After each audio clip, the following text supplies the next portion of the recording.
இலக்கிய சீரியலில் இன்னைக்கு எபிசோடில் என்னென்ன மாதிரியான அட்டகாசமான விஷயங்களும் அமர்க்கலமான விஷயங்களும் நடக்க போகுது அப்படின்றத பற்றி தான் நாம் இப்போது இந்த வீடியோவில் பார்க்க போகிறோம்.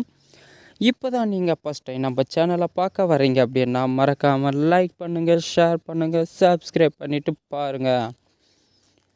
நம்ம கௌதமுடைய இலக்கியாவோட திட்டப்படியே பார்த்தீங்க அப்படின்னா ராஜசேகரை போலீஸ்கிட்ட பிடிச்சி கொடுக்கணுன்றது தாங்க அவங்களுடைய மிகப்பெரிய பிளானு.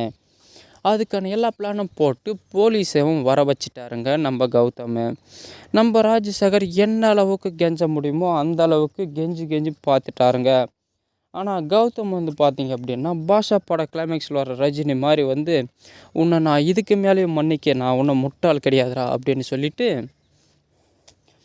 போலீஸை கூப்பிட்டு விட்டுறாங்க. இதுக்கப்புறமும் பார்த்தீங்க அப்படின்னா நீ திருந்தலை அப்படின்னா உன்னுடைய வேலையும் சேர்ந்து போயிடும் ராஜசேகர், உன்னுடைய பேரை மூற்றுமாவது காப்பாற்றிக்கோ, அமைதியாக போயிட்டு போலீஸ்கிட்ட சரணடைஞ்சிரு அப்படின்னு சொல்லி போலீஸை கூப்பிட்டு விட்டுறாங்க. ராஜசேகர் எந்த அளவுக்கு சொல்லி பார்க்குறாருங்க. ஆனால் கௌதம் விடுறதா இல்லைங்க.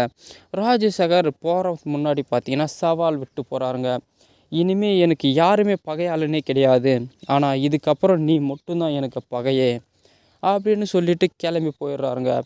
இதுக்கப்புறம் ராஜசேகர் ஜெயிலுக்கு போகிறாரா இல்லையான்றதை வரப்போகிற வீடியோவில் பார்ப்போங்க.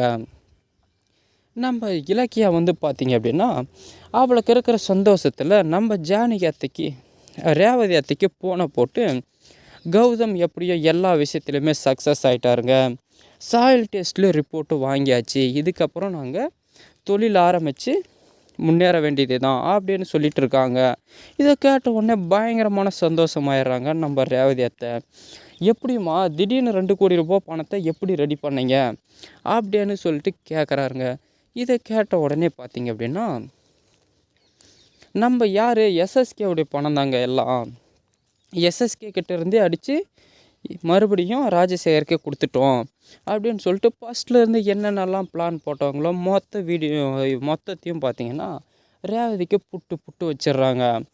எதுக்கும் ராஜசேகர்கிட்ட கொஞ்சம் உஷாராகவே இருங்க, அவங்க ஒரு பயங்கரமான கிரிமினல், உங்களை சும்மாவே விட மாட்டான், நீங்கள் தான் பணத்தை எடுத்த விஷயம் தெரிஞ்சுது அப்படின்னா என்ன பண்ணுவானே தெரியாது, அவன் சும்மாவே காலில் சலங்கை கட்டி ஆடுற மாதிரி ஆடிட்டு கிடப்பான், எந்தளவுக்கு உஷாராக இருக்கணுமோ அந்தளவுக்கு உஷாராக இருந்துக்கோங்க அப்படின்னு சொல்லிட்டு ஜாக்கிரதையாக இருக்க சொல்லி அட்வைஸ் பண்ணுறாங்க நம்ம ரேவதியத்தை.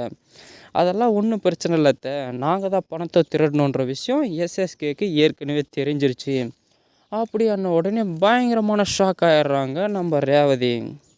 இதுக்கப்புறம் என்ன மாதிரியான சுவாரஸ்யமான விஷயங்கள்லாம் நடக்க போகுதுன்றது அடுத்தடுத்த வீடியோவில் பார்ப்போம்.